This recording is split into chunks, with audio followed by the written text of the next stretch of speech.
श्री शिवाय नमस्तुभ्यम हर हर महादेव।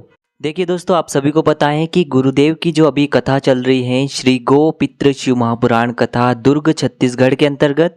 तो गुरुजी ने इस कथा में 7 गुड़ के टुकड़े वाला बहुत ही चमत्कारी उपाय बताया है, जिसे करने मात्र से आपकी जो घर की सारी समस्याएं हैं वह सभी समाप्त होगी। साथ ही साथ आपके पितृ देवता भी तर्पित हो जाएंगे, वो आपको अपने दोनों खुले हाथों से आशीर्वाद दे करके जाएंगे। अगर आपके घर में धन की बहुत अधिक कमी है, धन संपदा नहीं बढ़ रही है, व्यापार आपका अच्छे से नहीं चल पा रहा है, समाज में आपका कोई भी सम्मान नहीं करता है, या फिर आपके घर में बीमारियां बहुत ही ज़्यादा हैं, तो ये 7 गुड़ के टुकड़ों वाला चमत्कारी उपाय आपको जरूर करना चाहिए। देखिए, पूज्य गुरुजी की कथा को सुन करके और समझ करके ही आपको इस उपाय को बहुत ही विस्तार से समझाने का पूरा प्रयास करूंगा। लेकिन दोस्तों, वीडियो में आगे बढ़ने से पहले वीडियो को लाइक करें और चैनल को सब्सक्राइब करके कमेंट में ओम पितृ देवताय नमः जरूर लिखें। देखिए, आज के इस पूरे वीडियो में हम 3 चमत्कारी उपायों के बारे में बात करेंगे, जो कि आपकी अलग अलग मनोकामनाओं की पूर्ति के लिए होने वाले हैं। देखिए, ये तीनों ही उपाय एक दूसरे से जुड़े हुए हैं, तो आपको वीडियो को बिल्कुल भी स्किप नहीं करना है। चलिए दोस्तों, जान लेते हैं सबसे पहले वाले उपाय के बारे में। देखिए, गुरुदेव ने अपनी कथा में बताया है कि पितृपक्ष के दौरान आपको अपने घर की जो पहली रोटी है वह गाय माता को खिलानी है। लेकिन यह जो उपाय है 7 गुड़ के टुकड़ों वाला, यह उपाय आपको किस प्रकार से करना है जिससे कि आपके पितरों को तर्पण की जरूरत नहीं पड़ेगी, वह तर जाते हैं पितृलोक में, उन्हें शांति का अनुभव होता है, दोनों ही हाथों से आपको आशीर्वाद दे करके जाते हैं और आपके परिवार में हमेशा खुशियाँ बनी रहती है और परिवार में किसी भी प्रकार की समस्या नहीं होती है।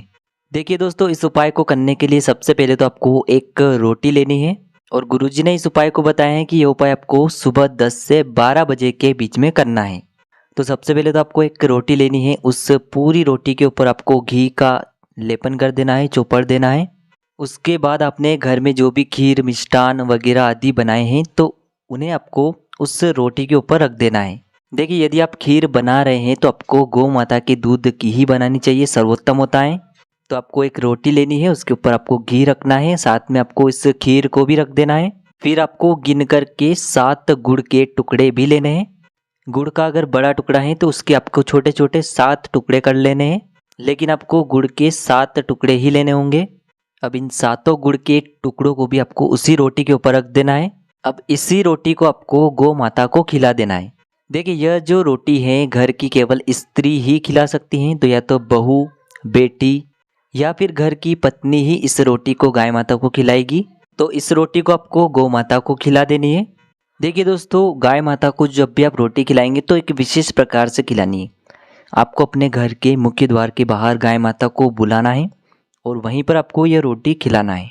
यानी कि अपने गेट के बाहर आपको गौ माता को बुलाना है और वहीं पर आपको ये रोटी खिला देना है, वृष कपि महादेव का मन में स्मरण करते हुए। देखिए दोस्तों, गुरुदेव ने इस उपाय को करने के लिए कुछ निश्चित दिन बताए हैं। एक तो इस उपाय को आप सोमवार के दिन कर सकते हैं, दूसरा इस उपाय को आप एकादशी के दिन कर सकते हैं, प्रदोष के दिन कर सकते हैं, मासिक शिवरात्रि पर कर सकते हैं और साथ ही साथ आप अमावस्या के दिन भी इस उपाय को कर सकते हैं।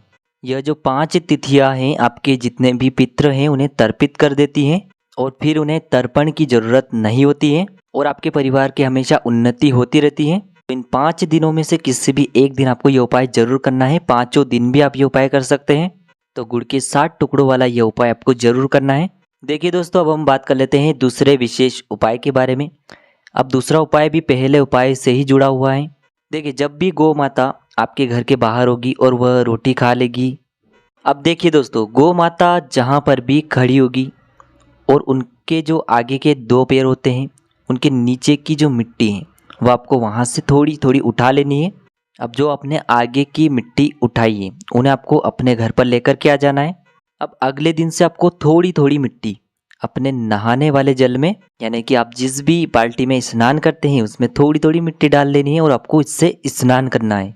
ओम नमः शिवाय इस मंत्र का जाप करते हुए। देखिए, इस उपाय को करने से समाज में आपकी इज्जत बढ़ेगी। कहीं पर भी यदि आप नौकरी कर रहे हैं तो उसमें आपकी पदोन्नति होगी, आपका मान सम्मान बढ़ेगा। तो यह दूसरा उपाय भी आपको करना है, आपके पितरों का आशीर्वाद सदैव आपको प्राप्त होता रहेगा। अब इसी क्रम में यदि आपके घर में लड़ाई झगड़े बहुत ही अधिक होते हैं, घर में धन संपदा नहीं बढ़ पा रही है, तो आपने जो गौ माता के पैरों के नीचे की मिट्टी उठाई थी उसे आपको एक जल के पात्र में घोल लेना है और पूरे घर में इसका आपको छिड़काव कर देना है। ओम नमः शिवाय इस मंत्र का आपको जाप करते रहना है और पूरे घर में इसका छिड़काव कर देना है। पूरे साल भर में आपके घर में कभी भी लड़ाई झगड़ा नहीं होगा, साथ ही साथ आपके घर में कभी भी धन संपदा की कमी नहीं होगी। तो यह हो गया दूसरा उपाय। अब हम बात कर लेते हैं तीसरे उपाय के बारे में। देखिए, यदि आपके घर में किसी भी व्यक्ति को बीमारी बहुत अधिक है, देखिए कई व्यक्तियों को रात के समय नींद नहीं आती है, उन्हें घबराहट होती है, छोटी छोटी सी बात पर उन्हें घबराहट हो जाती है, पसीना आ जाता है, रात को अचानक से नींद खुल जाती है। और यदि बीमारियां बहुत ही ज़्यादा हैं, यदि सिर दर्द है, घबराहट है, बहुत अधिक बेचैनी रहती है, तो आपको क्या करना है, आपको मात्र 7 गुड़ के टुकड़े लेना है। गुड़ के टुकड़े आपको छोटे छोटे लेना है, लेकिन आपको 7 गुड़ के टुकड़े लेने हैं। इसी के साथ में आपको एक तांबे के पात्र के अंदर अपने घर से शुद्ध जल लेना है और इन दोनों को लेकर के पहुंच जाना है आपको भगवान शिव के मंदिर में। देखिए, जैसे आप वहां पहुंचेंगे तो सबसे पहले तो आपको अपना जो मुख है वह उत्तर दिशा की तरफ रख लेना है। अब सबसे पहले एक लोटा जो जल है उसे आपको महादेव के शिवलिंग पर धीरे धीरे समर्पित कर देना है, श्री शिवाय नमस्तुभ्यम या फिर ओम नमः शिवाय इस मंत्र का जाप करते हुए। देखिए, जब भी आप इस जल के लोटे को शिवलिंग पर अर्पित करेंगे तो आपको माता धूमावती का स्मरण करना है। माता धूमावती का स्मरण करते हुए यह जल आपको शिवलिंग पर अर्पित कर देना है। अब जो आपके पास 7 गुड़ के टुकड़े हैं उन्हें भी आपको शिवलिंग के ऊपर समर्पित कर देना है माता धूमावती का स्मरण करते हुए।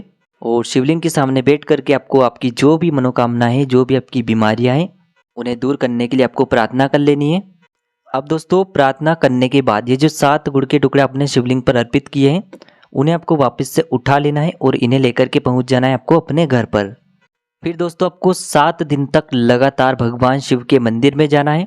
देखिए, आप जो 7 गुड़ के टुकड़े अपने साथ लेकर के आए हैं तो आपको 7 दिनों तक लगातार शिव मंदिर जाना है और प्रत्येक दिन आपको अपने साथ जो एक गुड़ का टुकड़ा है उससे लेकर के जाना है और शिव मंदिर की चौखट पर बैठ कर के आपको एक गुड़ का टुकड़ा वहीं पर खा लेना है। फिर अगले दिन भी आपको यही करना है, दूसरा गुड़ का टुकड़ा लेकर के जाना है, शिव मंदिर की चौखट पर बैठ कर के आपको ये गुड़ का टुकड़ा खा लेना है।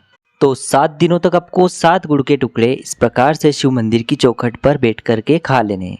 लगातार आपको 7 दिनों तक ये चमत्कारी उपाय करके देखना है। आपकी जो भी बीमारी होगी वह समाप्त होगी, घबराहट जो है वह आपकी समाप्त हो जाएगी, जो आपको बात बात पर पसीना छूटता है वह समस्या दूर होगी।